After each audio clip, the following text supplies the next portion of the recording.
So I just started the recording. Um, I guess I introduce you guys. This is Robert Young, the Almighty, and Miss Ashley Butler. We're all hypnotherapists certified from the Hypnosis Motivation Institute in Tarzana, California. Go ahead and just say hi, guys. Hi, can you hear me okay? Yeah, absolutely. Okay, good. Making sure my earbuds are all plugged in. I know this is new thing for us. Hi. I'm so That's excited to awesome. be here and get to talk to everyone and listen, see if anyone has any questions that are super pressing or just want to hear our story or listen. I would love to hear your story and see what Yeah, everyone and who's please, watching think about it. if you're joining in, go ahead and tweet us out. Let's see. Let's get everybody to come on in and get in this good conversation.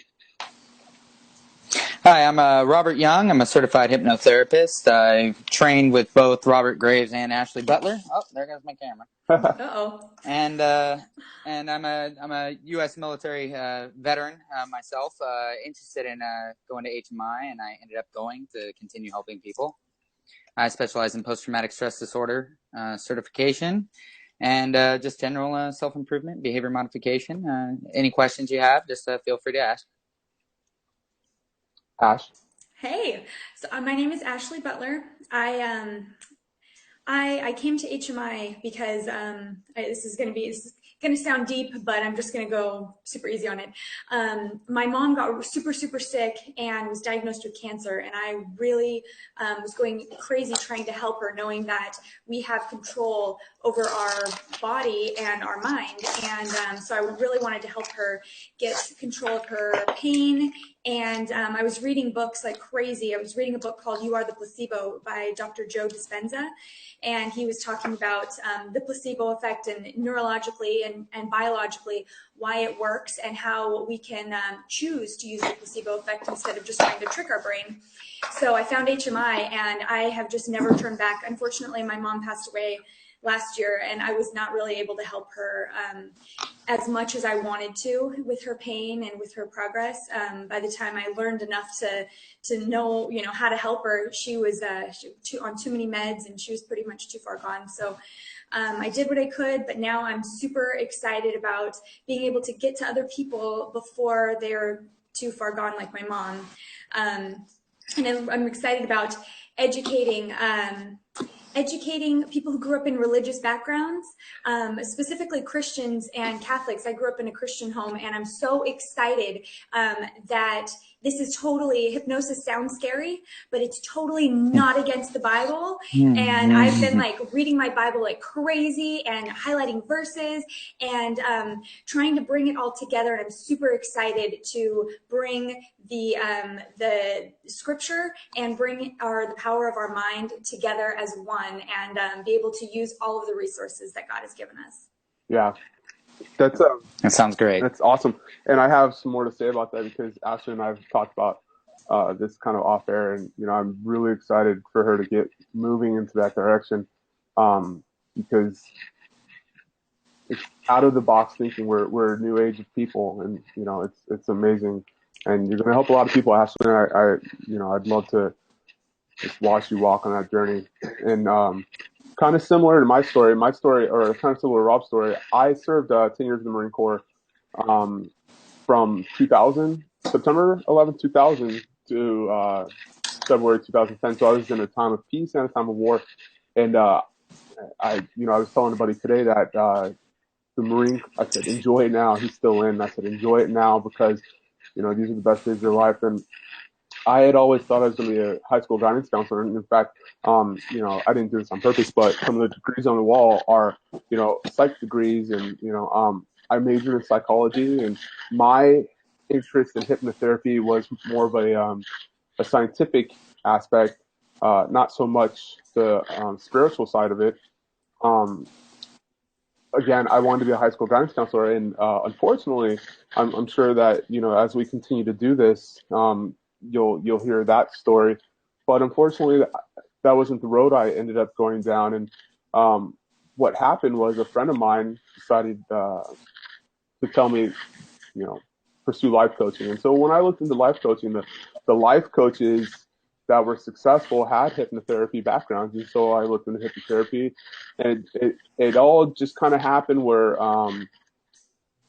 signs, we all kind of believe in signs. Well, not we all, but a lot of us believe in signs. And so a friend of mine um, had a, I haven't talked to the guy in 15 years. Hey, hit me up. And he's like, you've got to check out HMI. He was a previous graduate. I put it on my calendar for a daily reminder. I think it reminded me for like a good month before I actually went onto the website. And I went onto the website, and that day I signed up. So, it really is, what I wanted to do was get three of us who graduated from the school with completely different stories to tell our story about the one thing that brings us all in common, which is hypnotherapy. And really not just hypnotherapy, but the want and the will to help people in something better than ourselves. It's, so that's why we're here today. And so I appreciate the fact that we got this group together to do something like this, because I think that it's kind of forward moving. Yes, and I agree with that, Rob. Definitely, our life experience has brought us into this exact place. It has brought us together to be able to teach the world, educate the world on just how simple hypnosis and effective tool hypnosis can be in your daily life. And just, with your story, getting out of the military, having to transition, and then finding your way of how you're going to continue to serve, in your own way, giving back to people. And Ashley, your story is just beautiful. You are the 2015 Mark Raval Award Scholarship Awardee. And we are all very proud of you. You ended up holding that sword. If Mark Raval was an amazing teacher at HMI, there's a lot of information about him online. He's helped hundreds of thousands of people in their daily lives and overcoming their own personal blocks. Hypnosis is just an amazing tool. I ended up by fluke discovering hypnosis in 2007 when I was deployed in Ramadi, Iraq. I was very depressed. I'd spent about 12 months straight in country and needed to find a way to just kind of relax my mind. And I was actually looking at magic tricks. And I wanted to learn a few card tricks to kind of help build the morale amongst my soldiers. Ended up finding a couple of books on hypnosis and ended up utilizing those tools. And, years went by, and HMI ended up finding me, reaching out just by an ad. I said, no way, there's a school for hypnosis, and ended up changing my life completely. And it's probably one of the more prouder moments of my career. And so I applaud both of you for being here today. And we open it up to anybody who would like to come across the board and ask a question. Yeah, if any of you want to jump on into that fourth seat, go ahead. And until you do, I do have. So, Rob, what did you believe in about hypnosis before you started learning kind of magic tricks in Iraq? Okay, well, I hadn't really heard much. I had actually been kind of the byproduct of a Christian household, and it wasn't really in my belief system at the time. I think it was more of a self-discovery. I discovered it, like I said, in Iraq, and kind of utilized it and kind of understood for what it is. And all it is just relaxation. It's actually just concentrating on an idea. Yeah. And it's just holding an idea and believing it and using that to kind of help you guide your associations. It's pretty much self-belief. It's, I will relax, and I'm going to just relax in the moment. Yeah. Ended up listening and getting into self-hypnosis, a few MP3s, which I'm pretty sure one of them actually cut off because we used to, download stuff via LimeWire and everything. And I downloaded one and it cut off, and I felt like I was in Office Space. I think that's what just cued my life there. It just cut off, and I was came out, and I was in a trance-like state for 10 years. And then before you know it, I'm getting out of the military.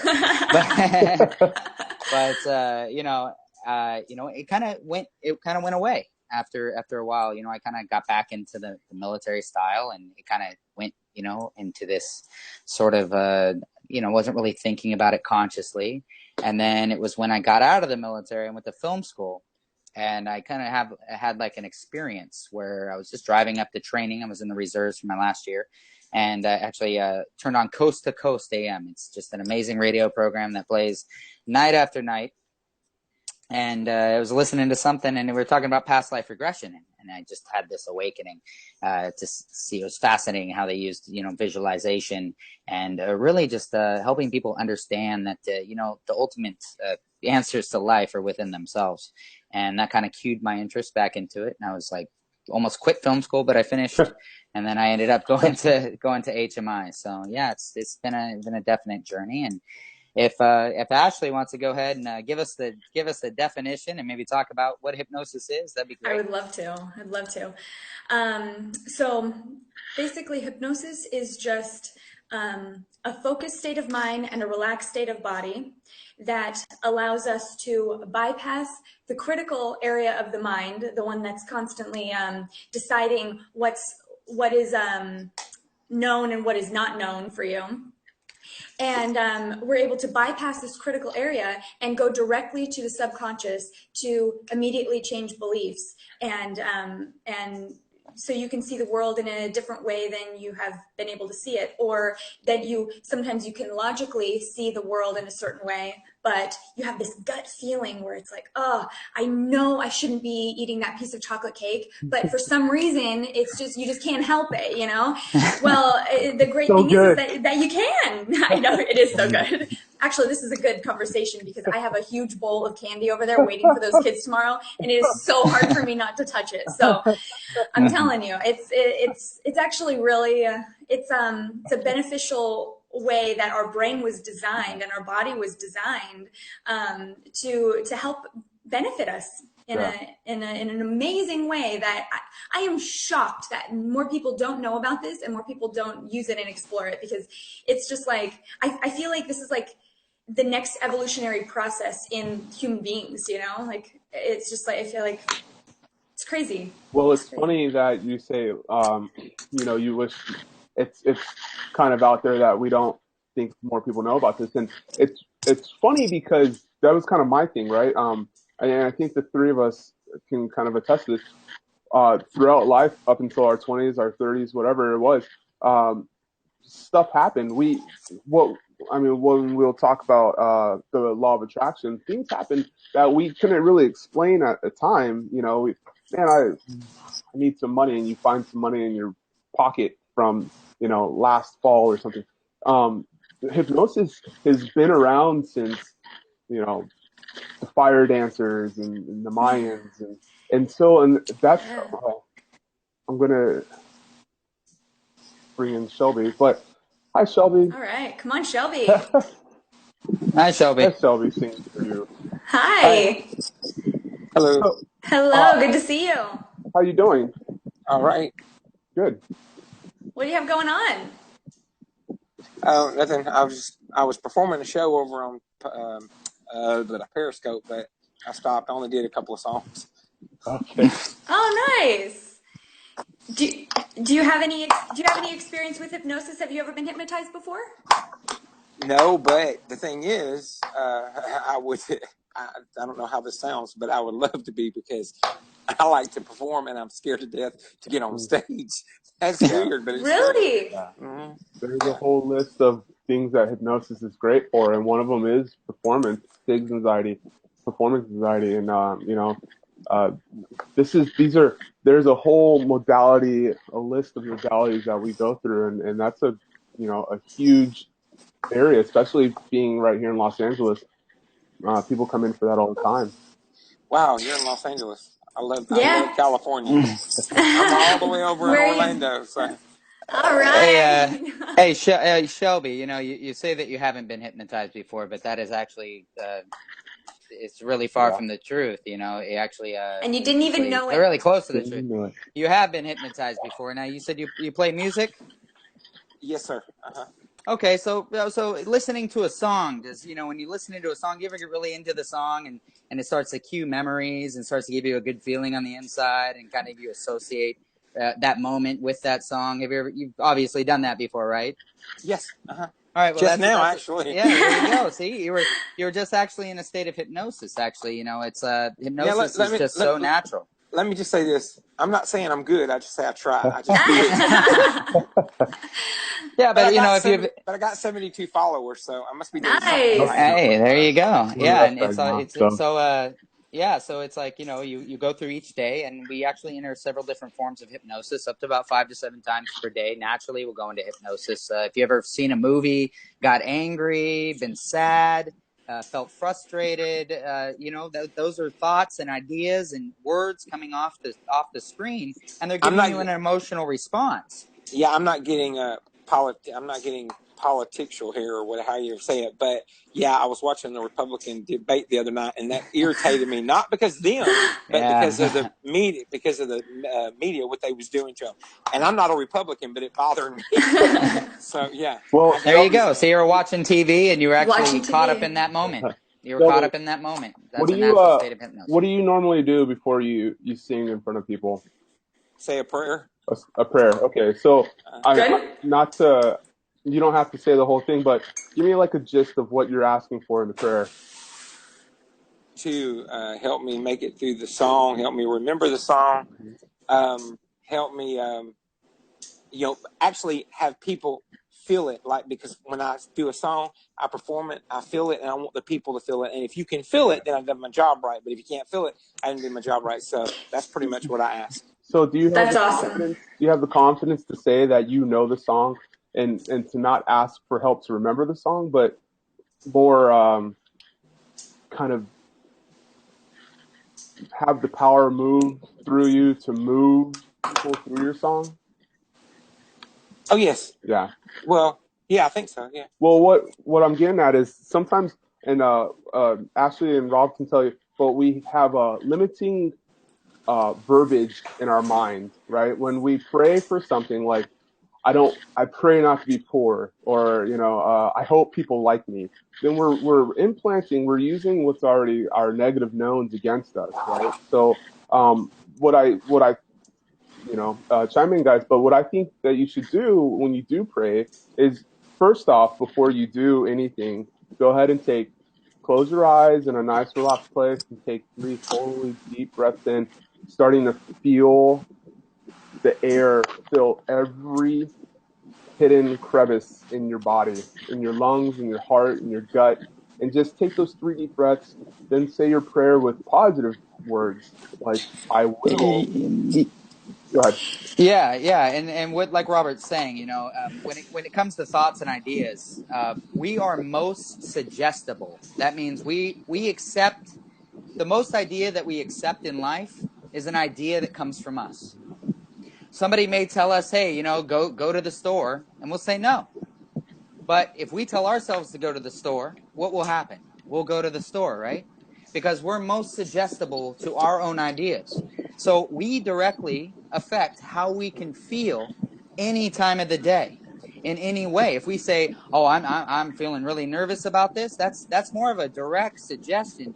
You are telling your body to create a thought of anxiety, which then creates an emotion, which then reacts on your environment and creates a behavior, which is you actually becoming nervous. So if you can start to positively associate and positively give yourself those affirmations, sort of like prayers, but affirmations we call them, and just say something positive, you can completely control how you feel when you go into a situation, rather than being the byproduct of a situation and letting that situation determine how you feel. Is it kind of, are you guys getting at acting as if it's already in place? And it says this, it actually says this in the Bible too, where it will talk about Jesus would talk to people and tell them to thank me, even if it's not already in place. Act as if, feel as if, be as if it is already happening, because He's already taking care of it. So instead of what Robert, were you getting at? Instead of begging asking God, like, oh, please, please help me, saying, Yeah. thank you, God, for helping me. Yeah. Is that Give the what you're getting praise at? for, because look, you've already got, what'd you say, 76 followers or whatnot, right? That means that people are interested in what you have to do. And everybody starts from somewhere. A redwood was a seed once too. The thing is that you have the personality for people to want to come and watch you, and if whether you believe you're good or not, somebody enjoys what you do, right? And that's what you have to understand and know. Whether I'm sure that you're very good, or if you're not, to what you have a standard, you know, you're better than what you believe you are. And, if you want to get good, to star quality and try out for something like American Idol or something, then you're going to figure out a way, to do that. And using hypnosis, I know you're in Florida, I'd love for you to come sit in my office, but, you know, uh, it's a matter of confidence building at this point, and self internalization, and you can practice self hypnosis doing something such as what we had initially announced, taking some time right when you wake up or right before the activity you're about to do. Take a few deep breaths and give yourself, just like Ashley was saying, positive affirmations, just like Rob was saying, positive affirmations, telling yourself that this is your time. I'm going to do this. And then, and if you do feel the need to pray, thank God for the talents and the blessings He's given you already, instead of not begging, but questioning Him and asking Him for the talents, because you've got the support that you need to be successful already. So, I mean, I appreciate that you've come here and talked about that. I know. Just like Robert was saying, it's like we go through each day, if our body tells us, oh, it's time to have nutrition, it's time to have protein, we then become hungry. Mm-hmm. So if it can go that way, and our bodies can tell us what we need to do, then we can consciously, once we make it conscious, tell our bodies how we want to feel. So it's a two-way street. We're able to then say, well, I want to feel relaxed. And a thought in our mind goes into our body, and we start to feel relaxed. It's a two-way street.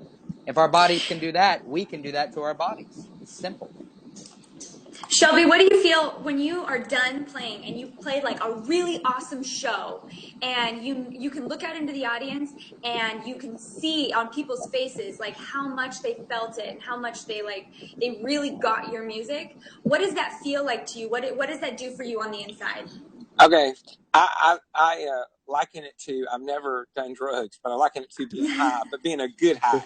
Yeah. Just there you go. being it's a great feeling, especially when they do an encore and they give you a standing ovation for something. And I've had that a few times, not a lot, but I've had it a few times. Can you sing a bar for us? I'm sorry, what? Can you sing a bar for us? Yeah, sing a bar for us. Okay, like what kind of songs do I like? What kind of your songs favorite don't one? I like should be the question. Okay, By Heart, by Soul. Perfect. Do it. Hold on 1 second, okay? Okay. Sharon, are you okay? I hope she's okay. Uh-oh. Yeah, I was just checking. Yeah, she's okay. Okay, good. Here we go. All right. Okay, well, Deep breath. I'll do that. I'll do this. I hope you like it. Okay. I hope y'all like it. Hold on 1 second. Let me. I'm sorry. I wasn't expecting you to ask me this. You don't have to if you don't want to, Shelby. No. I'd love to. I mean, I love to perform for people. So hey, if y'all like to hear it, and if you don't like it, you can tell me too, because y'all can tell me actually how it sounds. Okay. Here we go. I'm not calling you out to Hollywood or anything.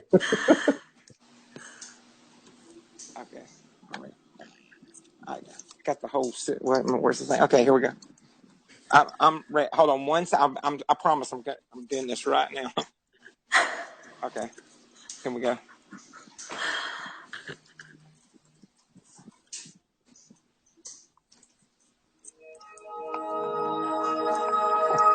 Wow, we're getting. You were a road I'd line every turn till I could find my way with my eyes closed.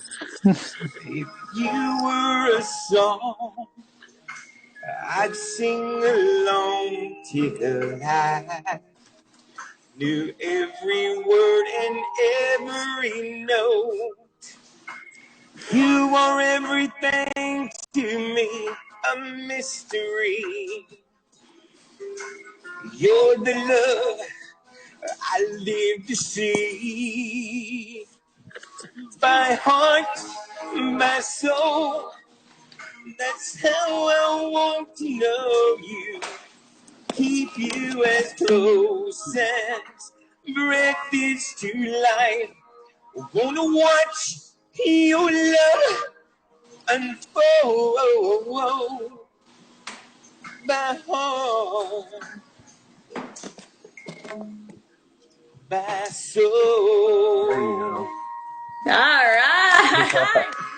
I clap, but I literally have one If hand. you were a place, I'd stay my whole life till I had every corner memorized.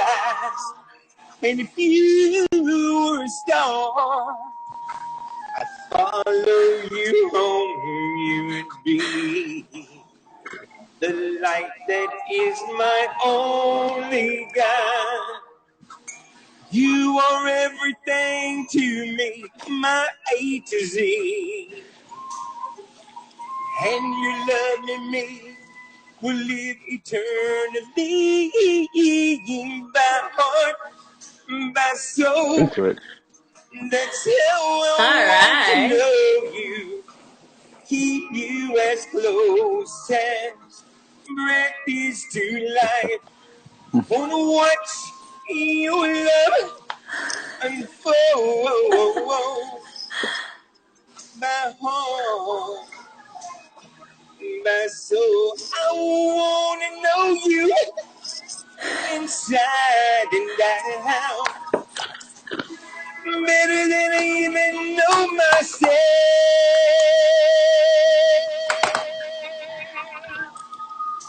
That's my one hand clap. Hit that note.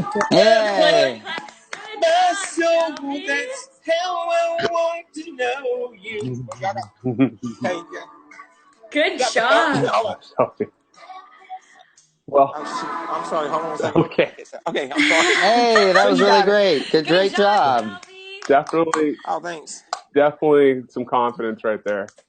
And then Yes. use what you just did. Use that feeling, that drive, the thing that really you associated to cause you to get up and really sing that song to the best that you could, and use that drive right there and use that to go into the world and offer that to millions of other people. Yeah. Yes. Oh, I like that. Offer it to me and other people. Why not? Start That's at 1 million, start at 2 million, it's all about how you perceive it. Yeah. Yeah. I'm healed to heal Totally. others.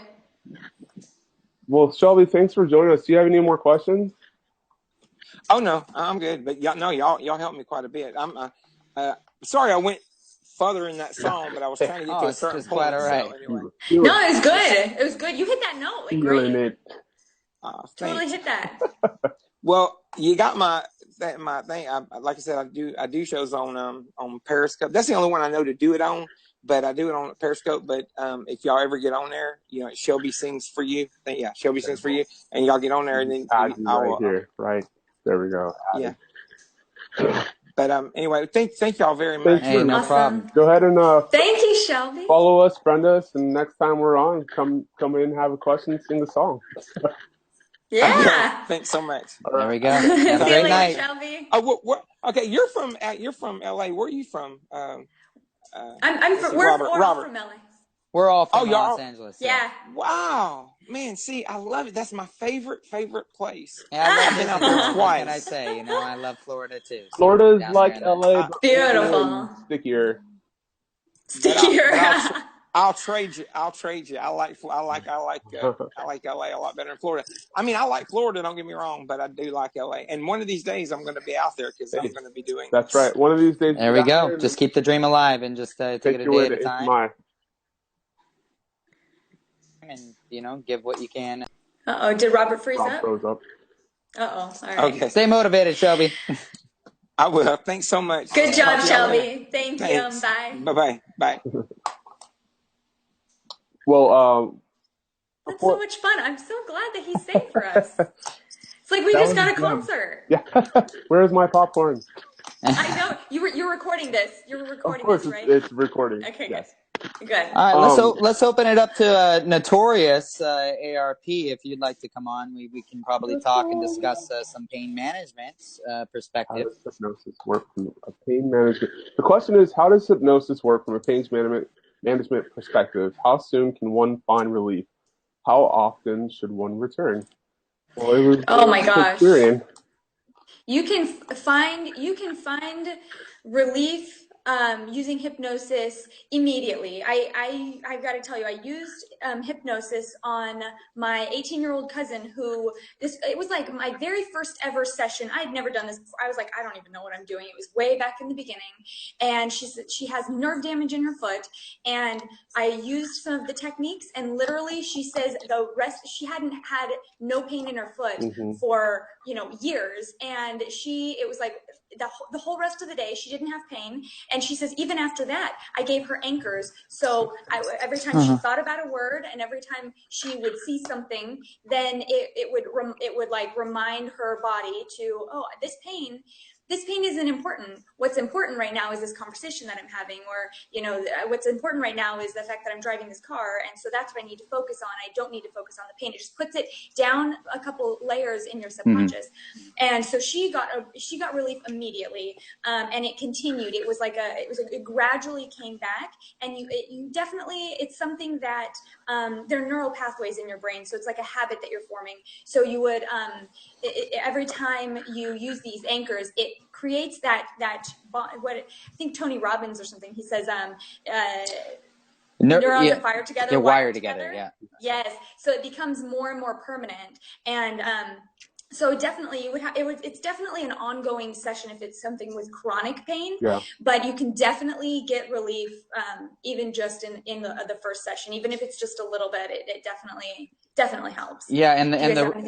The reason that hypnosis is just so effective for pain control is the way that the mind perceives, the pain. It can be changed. Basically, you're the way you perceive it can be changed. And, people can learn how to shut off the way that those receptors that Ashley was talking about. People can use those receptors and really change the way they associate the pain using hypnosis.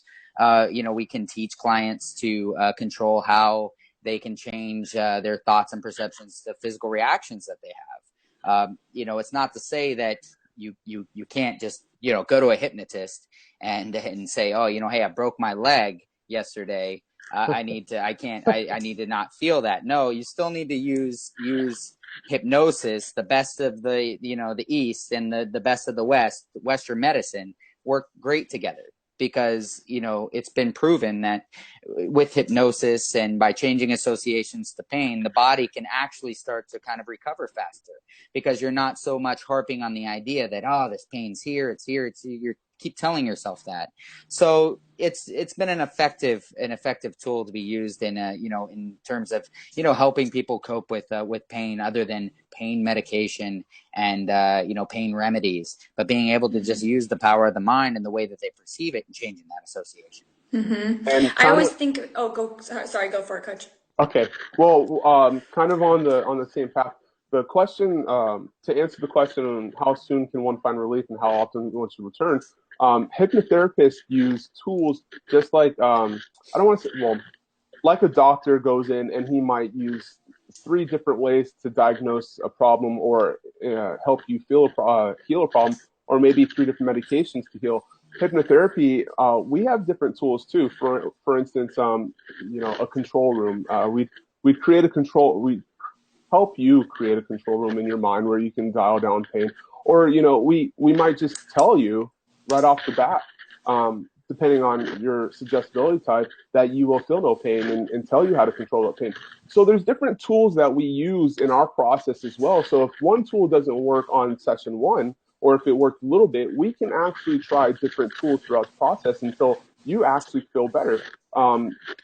not talking pain specifically, but anxiety. Anxiety is a very big thing in America, in the world right now, and it's kind of hard to get control of. And I had an anxiety client come in who had been seeing psychotherapists for the last 3 years, and the first session we ever worked with, I used one tool in my bag, and she said my head was clear when I woke up for 3 hours. Whatever was working, let's try something else. Tried a different tool. 4 sessions later, she said, I don't think I ever need to come back here. And so the thing is that I had to use different tools. So with pain management, it's the same thing. And just like, my two teammates here were saying, time varies and intensity varies. Yes. We know a gentleman, Joe Tabnella, who's my mentor, who he tells his story to us while we're going through school. I think I can tell this, right? I think so. Well, let's just say there's people that we know through the school and throughout life who've actually made their cancer smaller or healed their tendons without, physical therapy. Dentists back in the day used to use hypnotherapy, and a ton of people go and get dental work using strictly hypnotherapy. So pain management is a real big. We push that we can help with pain management. Go ahead. Yeah, and what Robert was saying too. There's actually a really great example. A fellow colleague, hypnotherapist named Tom Silver. He's also an entertainment hypnotist. He went through our school, the Hypnosis Motivation Institute, back in about, I think it was like 96, 97. He went on Montel and he was discussing to people a little bit about how hypnosis works. And you can look this up on YouTube. He was Tom Silver on the Montel show. And he started to talk about how when his mother was diagnosed with cancer. And when his mother was diagnosed with cancer, the doctor said, hey, she's got 2 weeks to live. There's not much else we can do. And he said, well, you know what? Let me see if we can, just give her some positive suggestions. So what he did was he took her into the hypnosis state, gave her a couple of suggestions, and reinforced this over the next few days that there's a bunch of little Pac-Men going around her body, eating up all the little cancer cells. And the more that they ate up the cancer cells, the better she felt. And would you believe it that she actually defied the doctor's expectations and lived for an additional 2 years? Now, the cancer was never cured, but it was the way that her mind perceived the cancer. It was the way that she changed that belief and was able to therefore change her life, change the way that she perceived that cancer and the belief, because we go through this society where we believe everything. So if we can believe how we perceive something, we can definitely change it. So that's a great example. He's told the story and done millions of seminars on it. And I just always find it as a great example. I want to recap for people who are just joining. These are my colleagues and friends and fellow graduates from Hypnosis Motivation Institute, HMI in Tarzana. We're in California. Miss Ashley Butler, Mr. Robert Young. All we're doing right now is we're taking anybody who wants to come into that open seat. We're going to answer some questions and give some guidance. And we're just telling our story about how we found hypnotherapy. And so we've covered some performance anxiety today. We've talked a little bit about pain management. Notorious therapy. I don't know if we answered your questions, but if we did, go ahead and let us know. And thank you guys for tweeting us out. Rob, when you first enrolled in HMI, I like this story, okay?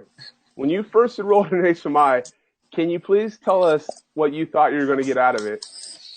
Well, like any person just trying to figure out their role in their life. Being ex-military, I kind of came into it and said, I want to go learn something. I feel like I was put on this earth for something more. And I ended up going to HMI, and I wanted to learn about hypnosis, and I actually wanted to learn a little bit about entertainment hypnosis. I mean, just meeting people on the street and seeing if I could change their lives. And the school really didn't offer that kind of training in the entertainment field. So I kind of went in. I didn't really know what to expect, and I actually really wanted to work with abductees. I watched so many programs growing up, sightings. I was a big Bud Hopkins fan. Dealing with the universal question of extraterrestrial life. Helping people to regress them to see if they can discover what happened to them because they're missing all this time.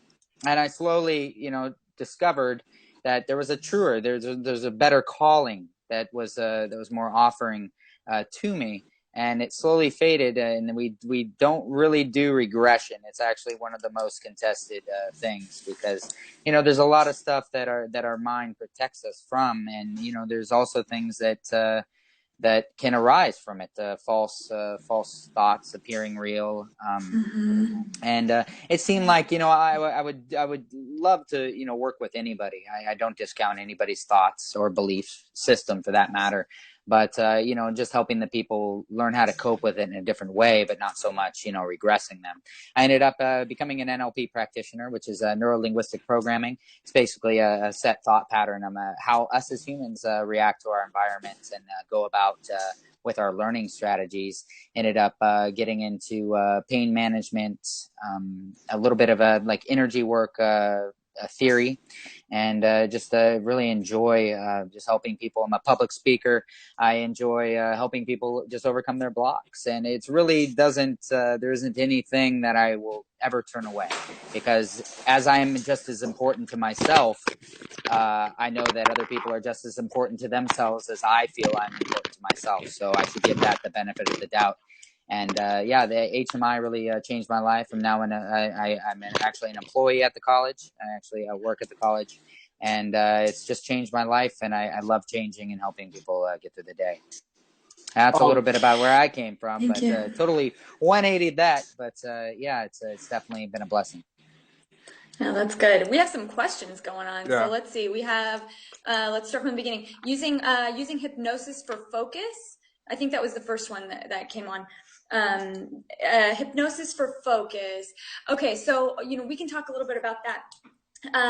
It's so easy for us to be scatterbrained. I know I'm a blonde, so I'm definitely I know we're all scatterbrained. My mom's and I just blonde. Blame it on being blonde. I get blonde hair. I get blonde hair. Look at you. Go ahead, I'm sorry. You get blonde hair. I do. I get lots of blonde hairs, even on my arms. Okay, so it's easy for us to be super scatterbrained, and just like what we talked about in the beginning. I know everyone wasn't here in the beginning, but when we talked about hypnosis just being a focused state of mind and a relaxed state of body, to where you can block things out. It's like we have more control when you close your eyes and you are super focused on one thing.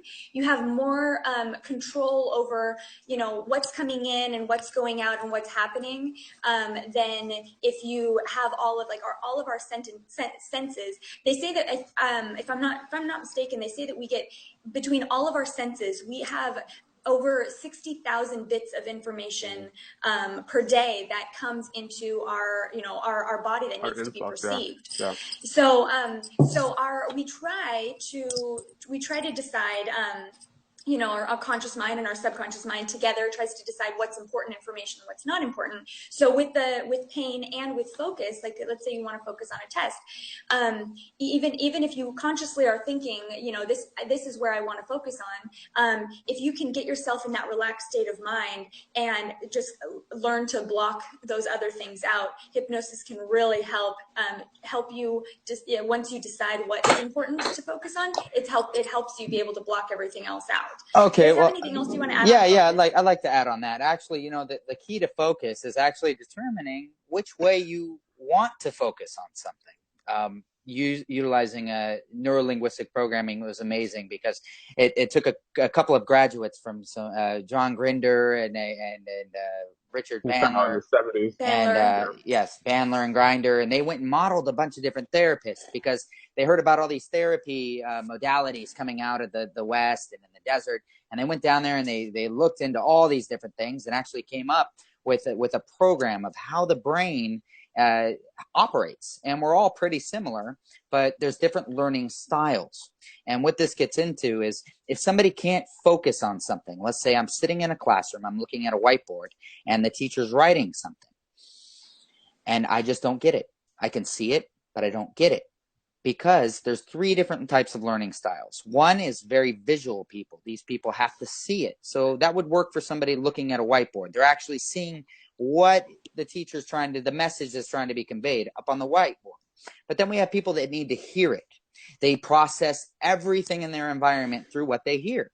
And this can be racing, equivalent to they have to say it to themselves. They have to talk to themselves in their head, and then they have to hear it talk to themselves, and then they come up with their decision or how they process it.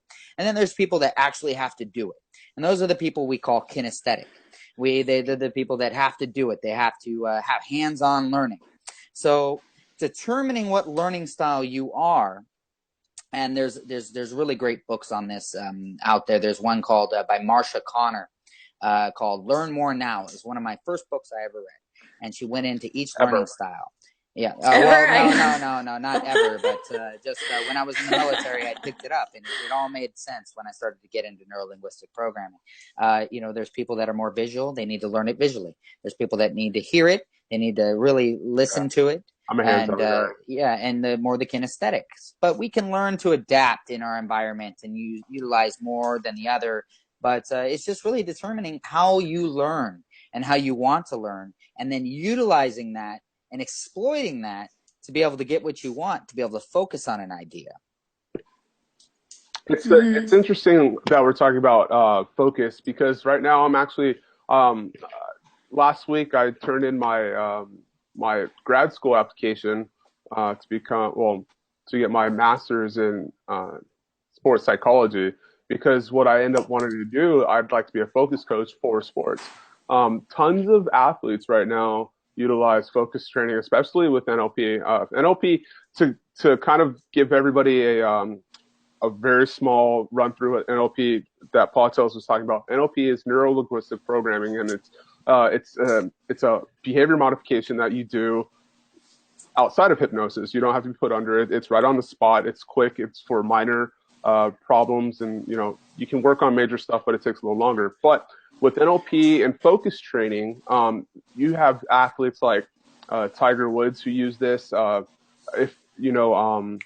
Phil Jackson from the Lakers. Phil Jackson, former coach of the Lakers, had focus coaches come in and teach the Lakers focus training. And focus training is simply hypnosis. It's self-hypnosis, or you can go to a hypnotherapist to actually do that. I read a story. I'm reading a book right now who watched the documentary on Pele. Pele being one of the greatest football players in football with the F-U-T-O accento, not actually football, but a soccer. Pele being one of the greatest soccer players in the world had said this story.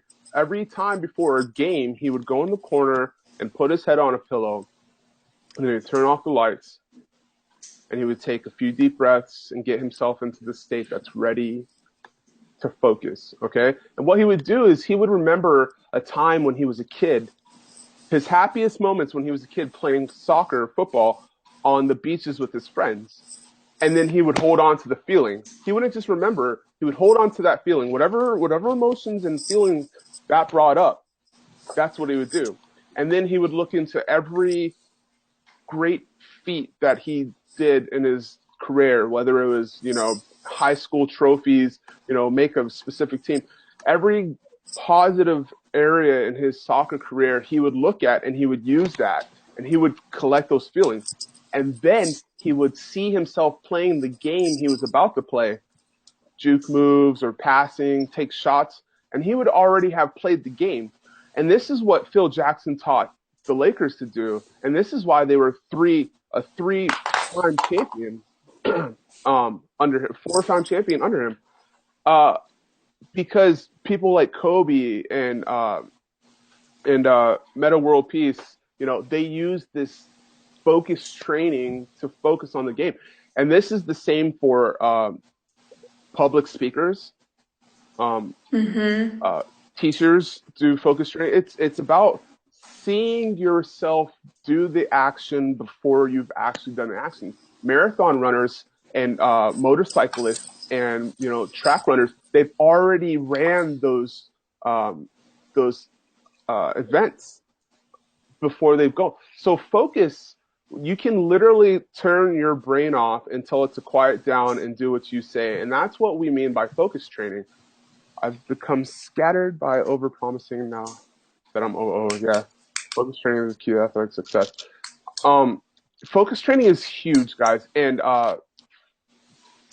it's very serious, and focus training can actually work with ADHD, clients. I don't want to call them patients, but people with ADHD and people with, Rob was given the example of whiteboard. People who are sitting in class and cannot focus can sincerely benefit from focus training and focus hypnosis and self-hypnosis and, just anxiety overload. Overload's a huge thing. Yeah, I'd like to just comment on that. If you're like, let's say you're writing on a piece of paper and you're actually writing out a sentence, you're not consciously writing that sentence. You're not going, you're actually reading it in your head, and you're able to just subconsciously and automatically do it. Well, that's the same premise. If you're able to just trust and really focus in on the idea and just trust that your mind and body connection and visualize yourself doing it, your actual subconscious mechanism, which would be the follow through. So if I went outside and I put a trash can up and I had a hockey stick, because I play hockey, it's used to and still do.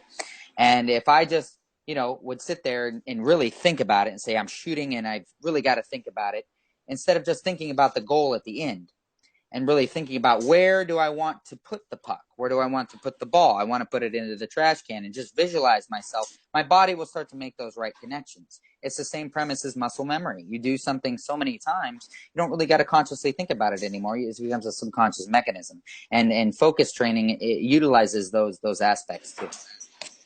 Yeah. You got anything else? I was actually just looking at I don't know if Notorious is still with us or not. But Notorious asked about, do you feel you have more freedom to help people through hypnosis versus traditional therapy or a psychologist? I wanted to cover all the questions before. I didn't know if he was planning on leaving. Do we have more freedom to help people through hypnosis? Okay, I think that that traditional talk therapy is, it has its place. It definitely has its place.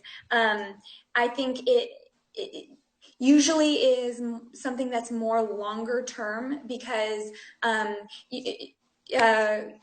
Robert Graves, your mentor, Joe Tabanella, he says something, I think it's Joe, he says something that makes so much sense. He says, if you're in a house and you're up in the attic and you want to make, or maybe that was John Milton, you're up in the attic and you want to make breakfast. Well, you can think about making breakfast. You can want to make breakfast all you want, but unless you walk downstairs and you go into the kitchen, you are never going to get breakfast made. So in talk therapy, there are things that you can uncover. There are things that you can, like issues that you can, talk through and reveal. But you can regress in traditional therapy. Yes, exactly. You can regress.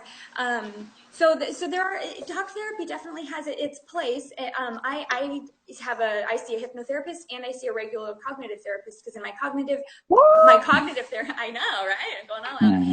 In my cognitive therapist, I open up the box and I dig stuff out and then I look at it and we talk about exactly where I need to go to fix the issue. And then with my hypnotherapist, then I don't have to do any digging. Then I come to her and I say, this is what I have. This is my issue. And then we're able to fix it a lot more a lot more quickly than in, or I personally think in cognitive therapy, I don't know if issues ever get fixed because you're up in the attic. Well, sorry, I didn't mean to cut you off. No, not at all. I just want to read something. Oh, well, on my website, www.coachgraves.com, I have there's a research that this gentleman, Alfred A.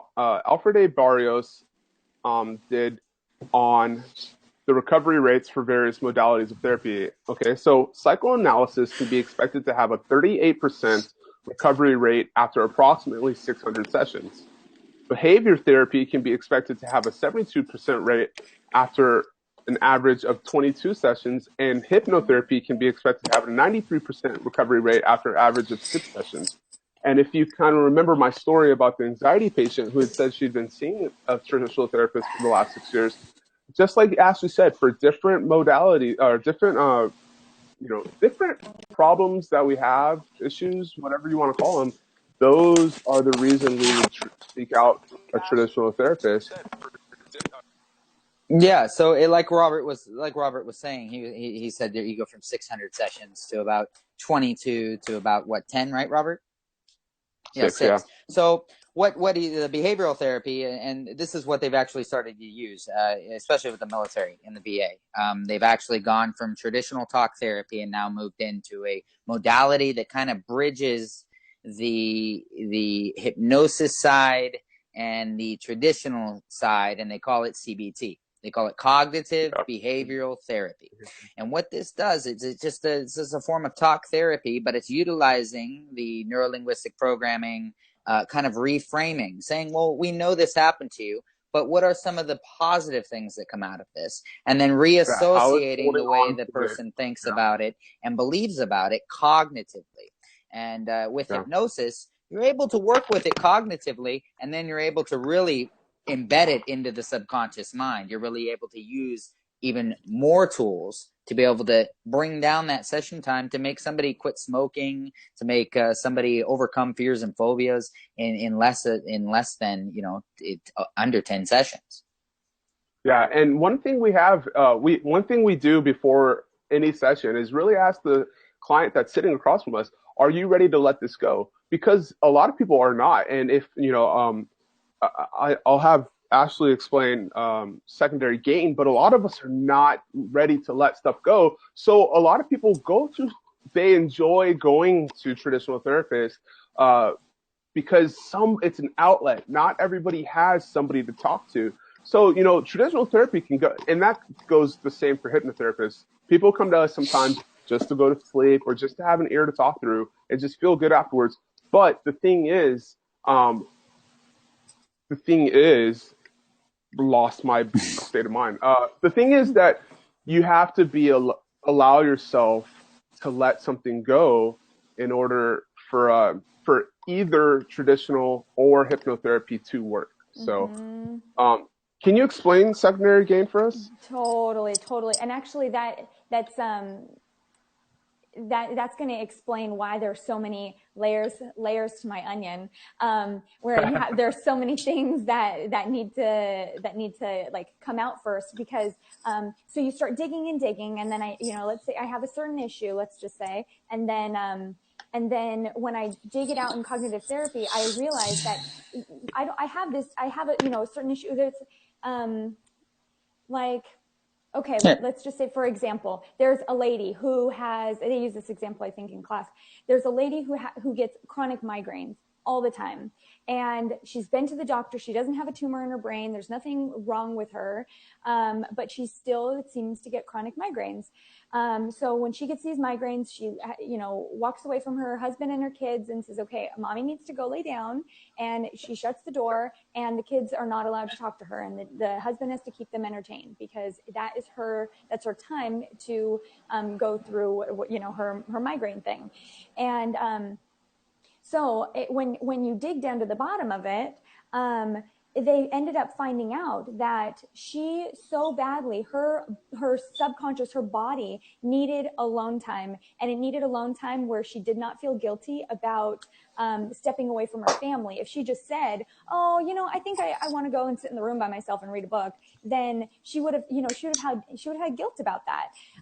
So that her body gave her an excuse to go to step away for a little bit. So that would be considered secondary gain. So as soon as they were able to set it up to where she felt good about taking time for herself, then her migraines went away. And so there are so many different types of things like that that we're all going through, that a lot of times we don't even realize that there's secondary gain. We're like, why can't I stop biting my nails, or whatever it is? Why can't I stop biting my nails? Well, there might be a deeper issue there that has this second, maybe it's connected to your father, and your father passed away a long time ago. And whenever you bite your nails, subconsciously deep down inside, you feel more connected to your father. Or there's so many deep rooted things that appear to be not a big deal up on the surface, but that there's secondary gain for almost everything. Yeah, and like Ashley said, people often experience secondary gain from their injuries. I believe we all have, in some way, shape, or form, experienced secondary gain from something, and that means basically that we receive a benefit from the chronic pain, whether it is disability compensation, workman's comp, maybe just getting out of a stressful job. And you're able to embrace that pain, as they say, and use that in the secondary gain is actually not having to go back to work, not having to have to go back into the job market, confidence in returning to the job market, or even utilizing the pain medication, because it makes you feel good. Love, yeah. Love too, secondary gain from, falling in and out of love. So there's secondary gain everywhere. You drink a soda, what's the secondary gain? No, it tastes good. Even though, it's really not that great for you in some weird sense, but, and just, basic examples. Yeah. She's got actually a lot going on here. And kind of to touch on the secondary gain, I just actually heard a story, recently about, I think Michelle was telling the story how she had a client her bank teller was always getting surgery, and every time she'd go in there, she'd see her, and she's like, "Oh, I'm getting surgery on my kidneys. Oh, I'm getting surgery." And it turns out that she went through, 12 different surgeries since she'd known her. But she's like, "Why are you getting so many surgeries?" Oh, Luigi. Hey, Luigi, welcome. She said, she goes, "Why are you getting so many surgeries?" And what happened was that she's getting these surgeries because when she got these surgeries was the only time her family would come to visit her. So that's secondary gain for her. Exactly. And so, Luigi just checked in. This is also. I can't see you. Yeah, where are you at, Luigi? Did you just clap? You got the clap on? I hope you have clothes on. Yeah, so Luigi is one of our colleagues from the Hypnosis. Luigi's screen is dark for me. Can you guys see him? No, I can't see him, nor can I hear him. Oh, wait, real quick. Pawtail had said, hey, where did you come up with these stats? Of course, with anything, there's multiple university surveys that are taken. We kind of look at it as multiple surveys all over the United States. They've actually interviewed people, asked these stats, are collected as a whole. And that's where basically we get our information, is through, various research studies, and because it does provide some valid degree of fact in an honest way. I get mine from fortune cookies. If anyone is wondering, I picked up a fortune cookie. There are my stats, and that's science. Kate, yeah, there you go, Kate. I don't know where Luigi is, but Kate, if you want to jump in and talk to us, you have a lot to offer this conversation. And I know that we're just kind of getting to it line by line, but measuring results. Do you use those stats? Measuring results. Do we use? Someone mentioned something EFT. Someone asked about. I think that wasn't that Kate. Was that Kate again? I think it was Kate. Yeah. Yeah. Go for it. Are you talking? I can't. It's hard for me to hear you guys. Sound like robots every once in a while. EFT.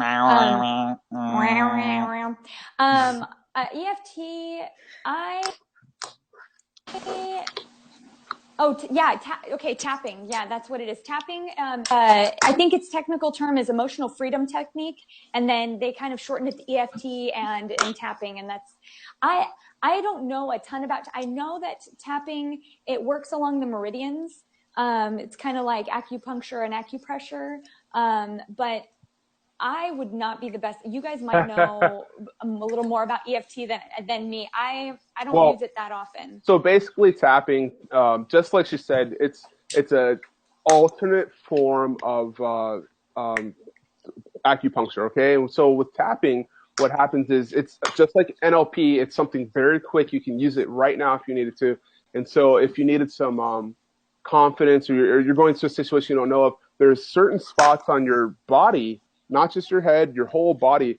You might have seen maps of, this spot here is good for healing feats, or this spot here is good for remembering stuff. So people just sit there and tap on it. And the harder you tap, especially while you're talking, it's supposed to kind of reprogram the synapses and get those stimulated. So tapping is just a different form of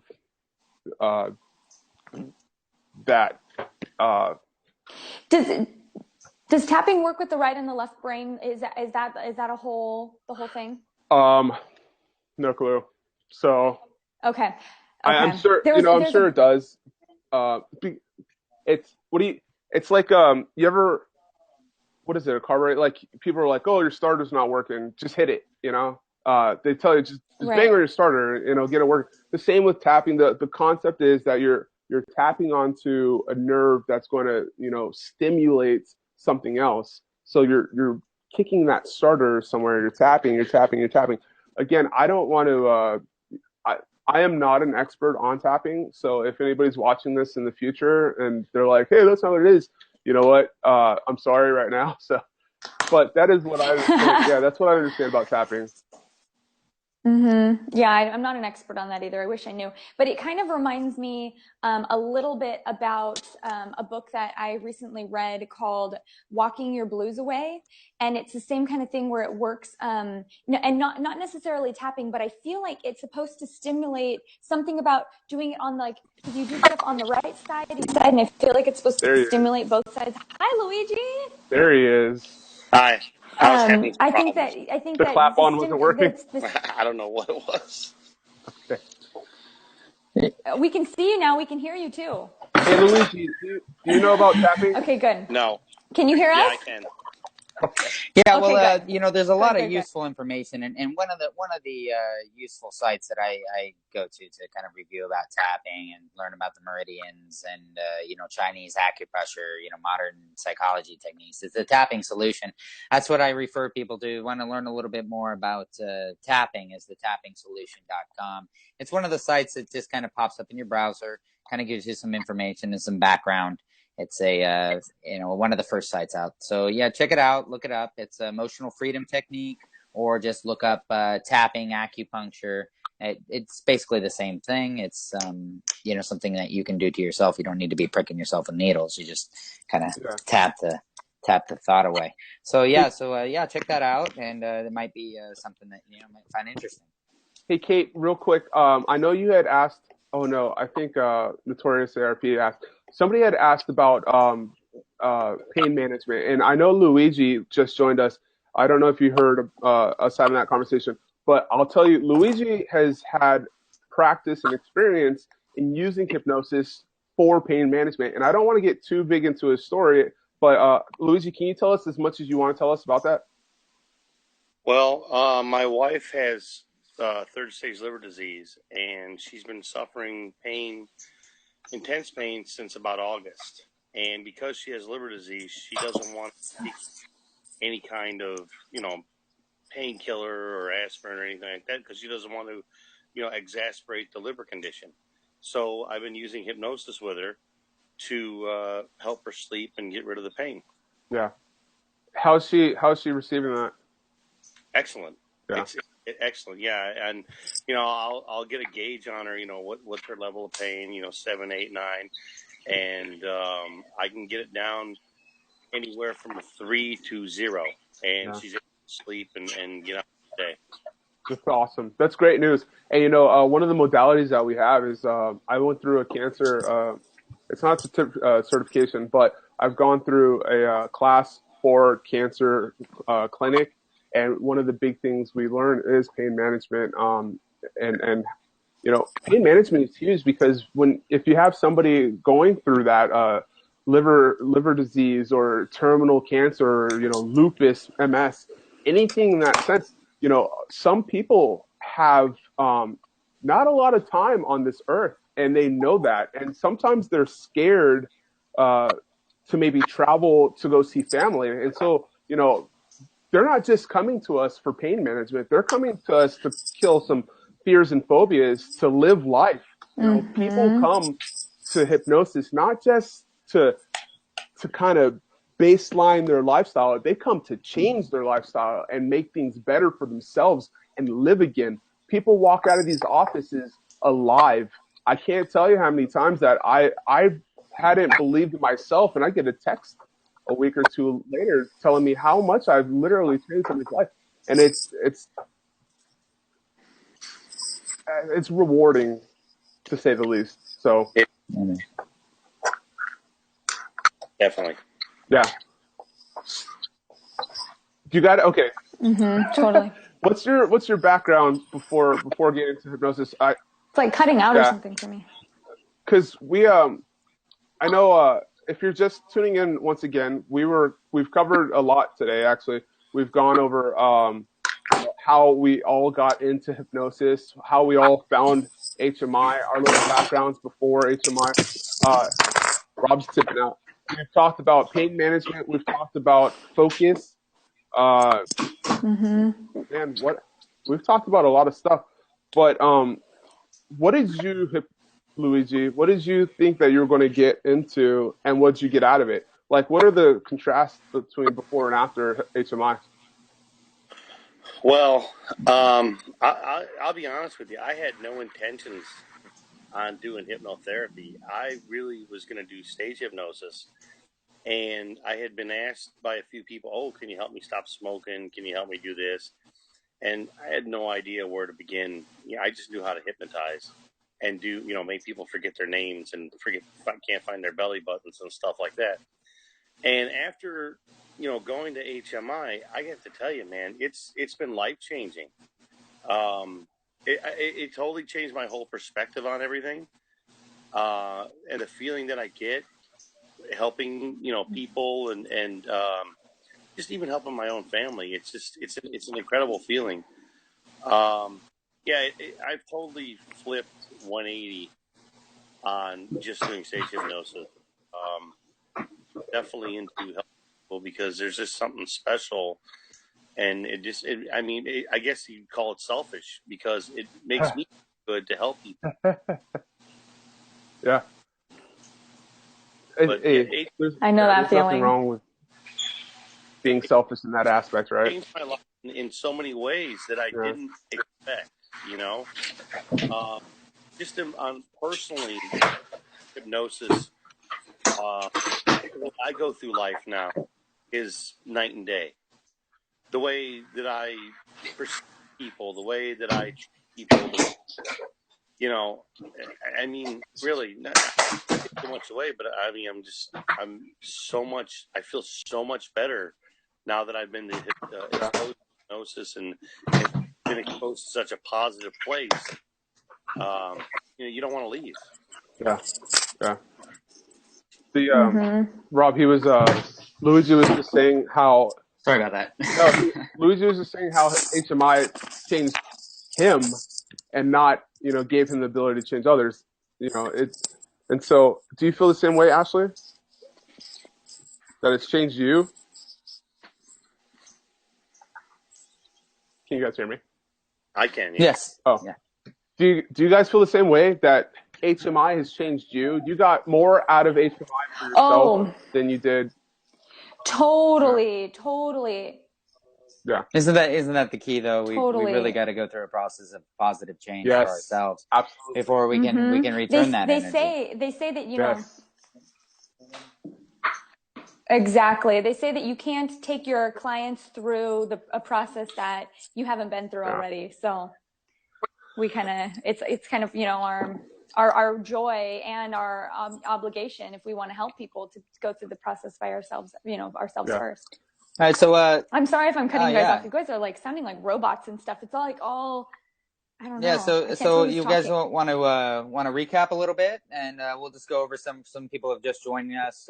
Basically, what we're doing is we're talking a little bit about the field of hypnosis and how different people use hypnosis in different areas of their life to achieve those successful confident goals that they set for themselves, whether it's, to become pain-free or to overcome public speaking or to just find out how to utilize the body's own relaxation techniques. And maybe in a little bit here, maybe I can give a little theory of mind to kind of visually show exactly how hypnosis can be an effective tool to change thoughts, behaviors, associations. So we'll get to that. But just to recap, basically hypnosis is just a state of deep relaxation. It's basically so natural that you already use it every day, from watching movies and laughing and crying and being happy to Bye, Kate. to bye, Kate. Bye, Kate. We'll let you know for sure. Yeah, remember to follow us so that we can be sure to have you on our next presentation. And to driving a car down a long highway, too. We tend to get in our own thoughts, and then you kind of question yourself, like, who was driving the last, 30 miles? That was actually autopilot. You were just concentrating, and, the brain can handle multiple operations at once. We have unconscious mechanisms running all the time. So basically, that's a little recap. And we're now talking to Luigi here, who is telling us his own personal story of success by attending the College of Hypnotherapy and, giving himself up to the idea of truly helping others in their lives. Oh, yeah, it was. Fall right back on you. It was a shock, honestly, because I really had no intention, and just the positive influence, the people that you meet there. I can't say enough good about everybody there and the atmosphere and the experiences that you have are incredible. And I'm not one to I don't know what word I'm looking for, but I'm not one to fall for just whatever. And the experiences I've had since I've been there have been not only mind blowing, but just like spiritually awakening. And that's one thing I didn't expect. It's been hands down the best thing I've ever done for myself. I agree. Yes, I agree too. It's wonderful. Well, what is it? We've been at this for about an hour and some change. Do you want to go over theory of mind and kind of just wrap this session up? I think. Yeah, sure. So, that sounds good. So earlier, if you've been here since the beginning, obviously Ashley gave sort of a very auditory explanation of it. I have a whiteboard here. I may have to go a little rogue, so I'm just going to talk through it. But oh darn, I'm left-handed too. I got to flip around. Is that the noise that was going on? I was like, what is he, like, mixing drinks back there or something? Yeah, it's mixing drinks here. So all right. So see if we can pull this off. All right. Keep it at an angle so that we can. So basically, this is your mind. I know it's not a perfect circle here. Everyone see this okay? Yeah. All right, good. So this is your mind. It's a representation of your mind, okay? So let me make it a little bit bigger here. Hold on. It's so weird because everything's backwards to the webcam, you gotta deal with that. This is gonna be interesting. All right, here we go. I know, right? Over here, okay. So this is your mind, basically a representation of your mind, okay? And from the very start of when you're born, okay, we're all born with a primitive area of the mind. It's basically houses two functions, fight and flight. Okay, these functions were around since a very primitive, natural time of a human being's existence. It's how we stay and deal with stuff, how we fight it. And flight, when it becomes too much, the anxiety, the stress overtakes our mind, and we run away from the situation. Basic premise for anxiety and depression, right? Anxiety, we leave. Depressed, we stay. We try to deal with it. It becomes too much. And basically, we're all born with this area of the mind. We all have it deep within our subconscious mind. So about the time from 0 to 8 years old, we're highly suggestible children. We go around learning everything, touching, seeing, feeling, and we start to build what we call our life script. We have knowns. and things that we know, both positive and negative experiences. Okay, so if a dog bites you, it becomes a foundational platform for your belief about animals, about dogs. And if you ride a bike, it becomes a positive association for hanging out with your friends, etc., etc. Or the dog licks you, per se, and you have a positive association for those dogs. And this goes on for everything. You don't like to be kicked, spanked, timeouts bad, but you like to be hugged, kissed, coddled by your mom. And this continues 0 through 8. We learn, we go around, we start to build these associations. Around 8 years old, we develop what we call the critical area of the mind. And basically, this is a filter. It determines what information is allowed into the subconscious to be able to build upon our thoughts' foundations, and what information is able to challenge our belief system. And this goes on, and then from about 8 to about 11 years old, we develop our conscious mind. And basically, what this is our logic, our reasoning, our willpower, and our decision making. And the funny thing about willpower is It never works. It never works when you want it And to. exactly. and analyzing. I like And analytical I like to skills. remember it lard. The fat. Isn't that right? So Me. basically we have a subconscious script now built. We're operating as a human being going through the world, and then we consciously start to analyze everything. So you have a thought, and this thought, let's say, is give me an example. I want to be able to sing in front of people. Okay, so you want to be able to sing in front of people. So basically, all right, so you want to be able to sing out loud in front of people, like our friend earlier who came on and he started to sing for us, and we really got him out of his Shelby. We really got him out of his comfort area, and he really liked it. He had a good association. So let's say you want to get in and you want to sing. Oh no. Don't sing. All right, there you go. So you want to sing in front of people. So basically, you have an idea, and you know it's a logical idea. You know, you reason with yourself and say, yes, I really want to do this. You feel like you have the willpower, or you think you do, and then you make the decision, and of course you analyze it over and over again, and you come back to it and make the decision. Well, that thought goes into your conscious mind, and then it starts to go into your subconscious, and your brain says, wait, we got to check with your programming. And the programming will determine whether or not it'll allow you to go and sing in front of people. So this thought goes down and it says, well, guess what? Last time you sang in front of people, people laughed at you. Last time you sang in front of people, your voice cracked. And these were very unpleasant associations that you've had. So the mind says, well, hey, look, I'm going to kick this idea out. I'm not going to sing in front of anybody. And that's where somebody would have maybe a nervous breakdown. Maybe they would have a bad association trying to sing in front of persons. So with hypnosis, what we do is we bypass this critical area of the mind by getting you into a nice, deeply relaxed state. Because in a deeply relaxed state, we're able to go into a state of magnified concentration. And while we do that, we create a doorway, a pathway, and we're able to go down and give you positive suggestions to help you bring up these old unpleasant associations in hypnosis, in a relaxed state, in a state of positive well-being. And right in that moment, we're able to reassociate how you feel in that moment, being relaxed in hypnosis with that idea of singing. And it's just fascinating. And then we're able to change those and say, guess what? You love it because it's a part of you. You love it because people will love you because they're being entertained. And we start to focus all the positive energy into that idea. And we're able to change and adapt your life script to better fit your belief system.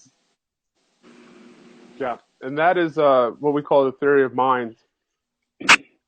So this theory was threw me into hypnosis. Yeah, 5. 1, 2, 3, 4, 5. Wide awake, right? There you go. Yeah. Don't worry, reality. I got to learn how to do this. But this theory was developed by Dr. John Kappas. He's an amazing man. He ended up creating the theory of suggestibility, which really helped hypnotherapists all alike, and the theory of sexuality, yin and yang, principled, but a more emotional, physical concept. How there's two types of different people: more introverted, more extroverted. And basically, he developed this as the core foundation of learning at the Hypnosis Motivation Institute, the nation's accredited college of hypnotherapy. And he was really able to redefine and reframe just how we think of ourselves, our behavior, and our own actions, and to justify them. That's right. Well said. That's all true. Good job. And so, like I said, well, we've been going for an hour and a half now, and what I do want to say is that I've thoroughly enjoyed this, and I can't wait to do it again. I know, me too. So, Luigi, thanks for joining us. Ashley, Yeah. Rob, I'm glad I just stopped in to see what was going on. I didn't realize that's going to be, but thank you. I appreciate it. No, absolutely. And you know what?